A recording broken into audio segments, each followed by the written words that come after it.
ഒരൊറ്റ ലിപ്സ്റ്റിക് മതി, സീരിയസ്ലി ഒരൊറ്റ ലിപ്സ്റ്റിക് മതി നമ്മുടെ ലുക്ക് മൊത്തത്തിൽ ഡ്രാസ്റ്റിക് ചേഞ്ച് ആവാൻ വേണ്ടിയിട്ട്. ഇത് കോലം കണ്ടു ഞാൻ എത്രത്തോളം യൂസ് ചെയ്തിട്ടുണ്ടെന്ന്.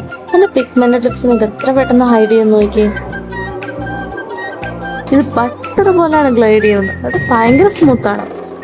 ജസ്റ്റ് വൺ സ്ട്രോക്കിൽ തന്നെ നല്ലൊരു കംപ്ലീറ്റ് ലുക്ക് നമുക്ക് അവിടെ കിട്ടുന്നുണ്ട്.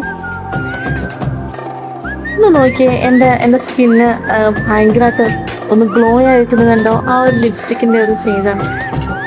ജസ്റ്റ് കരട്ട് കാണിക്കുക. ലൈറ്റ് സ്കിൻ ടോൺ അത് എങ്ങനെയായിരിക്കും ഇരിക്കുന്നത്. ഇത് മാമ-എർത്തിൻ്റെ അവോക്കാഡോ റേഞ്ചിലുള്ള ഈ പ്ലംബഞ്ച് എന്ന് പറഞ്ഞ ഷെയ്ഡാണ്. ഇത് ഭയങ്കര അണ്ടർ റേറ്റഡ് ആണെന്ന് എനിക്ക് തോന്നിയിട്ടുള്ളത് കേട്ടോ. ഇത് മെയിൻ പാർട്ട് എന്തെന്ന് പറഞ്ഞാൽ ഇത് ലിപ്സ് ഇട്ടത് നമ്മൾ പോലും മറന്നു പോകും. അത്രയ്ക്ക് ലൈറ്റ് വെയിറ്റ് ആണ് ഇട്ട് കഴിഞ്ഞാൽ. ഇട്ടൊന്ന് സ്മഡ്ജ് ആവും, പക്ഷേ കിസ് പ്രൂഫാണ്. അതായത് അങ്ങനെ നമ്മൾ ഗ്ലാസ്സിൽ വെള്ളം കുടിച്ചാലൊന്നും അതിലൊന്നും ആവില്ല. എന്തായാലും അടിപൊളിയാണ്. എല്ലാവരും ഒന്ന് ട്രൈ ചെയ്ത് നോക്കണം കേട്ടോ. ബൈ.